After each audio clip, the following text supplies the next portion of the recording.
தொழில் முதலீடு வந்துடுச்சுன்னு ஒரு பொய்யான தகவலை வெளியில் பரப்பி அதுக்கு பிறகு நான் ஒரு ஆவணத்தை வந்து தயார் பண்ணி அதில் சென்னையில் வெளியிட்டதுக்கு அப்புறம் இப்போ அடங்கிட்டு வாயை யாருக்கும் திறக்கிறது இல்லை. இப்போ 11,32,000 கோடி முதலீடு வந்துடுச்சு 34 லட்சம் பேருக்கு வேலை கிடைச்சிடுச்சின்னு சொல்லி இந்த பொய்யை முதலமைச்சரும் தொழில் அமைச்சரும் நிதி அமைச்சரும் தொடர்ந்து சொல்லிட்டு வந்திருந்தாங்க. அப்புறம் ஒரு புத்தகம் போட்டோன்னு அடங்கிட்டாங்க, வாயை இப்போ திறக்கிறது கிடையாது. 80% வந்துடுச்சு, 90% வந்துடுச்சு. எவ்வளோ தெரியுமா வந்திருக்குது? 8.8 விழுக்காடு தான், 8.8% தான் தொழில் முதலீடு வந்திருக்கு. 1 லட்சம் கோடிக்கு கம்மியாக வந்திருக்குது.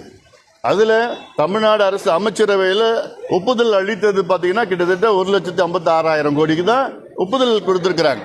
அப்புறம் எப்படி 11 லட்சத்துக்கு மேலே வந்திருக்குன்னு எப்படி பொய்ய சொல்கிறீங்க? இது பொய்யான ஒரு ஆட்சி நடந்துட்டு இருக்காங்க.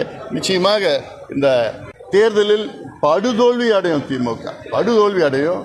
அதில் நம்ம பார்க்க தான் நம்ம போகிறோம். அதனால் இது மக்களுடைய நிலவரம் இது. அதனால் இன்னும் இருக்கிற ஒரு 2 மாதத்துலையாவது நல்லது கொஞ்சம் பண்ணிட்டு போங்க. இந்த கணக்கெடுப்பு நடத்துங்க, விவசாய பிரச்சனை தீருங்க. நீங்கள் கொடுத்த வாக்குறுதி கொடுத்தீங்க, அரசு ஊழியர்களுக்கு பழைய ஓய்வூதியத்தை கொடுப்போம் என்ற வாக்குறுதி, செவிலியர்களுக்கு வாக்குறுதி, துப்புரவு பணியாளர்களுக்கு வாக்குறுதி. ஏன்னா எல்லாமே நீங்கள் பிரைவேடைஸ் பண்ணிட்டு இருக்கீங்க, தனியார் மயமாக்கிட்டு இருக்கீங்க. போக்குவரத்து துறையை பார்த்தீங்கன்னா நீங்கள் தனியார்கிட்ட பேருந்து வாங்கலான்னு ஒரு சட்டம், ஒரு ஆணை. அப்போ என்ன, எதுக்கு தான் நீங்கள் இருக்கிறீங்க? எல்லாத்தையும் வித்துட்டு போகிறது, தனியார்கிட்ட ஒப்படைச்சிட்டு போகிறதுக்காக நீங்கள் இருக்கிறீங்க.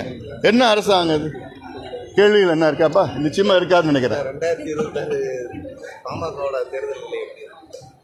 விரைவில் எங்கள் கூட்டணியை நாங்கள் அறிவிப்போம். பேச்சுவார்த்தை அதான் விரைவில், இன்னும் 2 மாதம் இருக்குல்ல, அறிவிப்போம். பேசிக்கிட்டு இருக்கிறோம், பேச்சுவார்த்தையில் இருக்கிறோம். ஆனால் நான் மறுபடியும் சொல்கிறேன், இந்த தேர்தலில் திமுக படுதோல்வி அடையும், எங்கள் கூட்டணி மிகப்பெரிய வெற்றி அடையும். அது மட்டும் நான் உறுதியாக சொல்கிறேன். நான் இன்னைக்கு கூட்டணி எதை பற்றியும் என்னால் பேச முடியாது.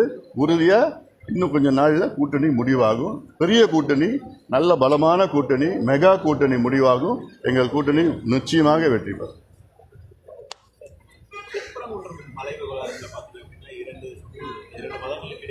உள்ளூர் மக்கள் அமைதியாக தான் இருப்பா அப்படின்னு சொல்றாங்க. ஆனால் இந்த தீபம் ஏற்ற விடாததுதான் ஒரு பெரிய உத்தரவு, நீதிமன்ற உத்தரவு பிறப்பித்து அதை செய்யலை அப்படின்னு சொல்லி அரசு கோவில் நிர்வாகிகளை பகிரங்கமாக குற்றச்சாட்டு தொடர்ந்து வந்துகிட்டே இருக்கு.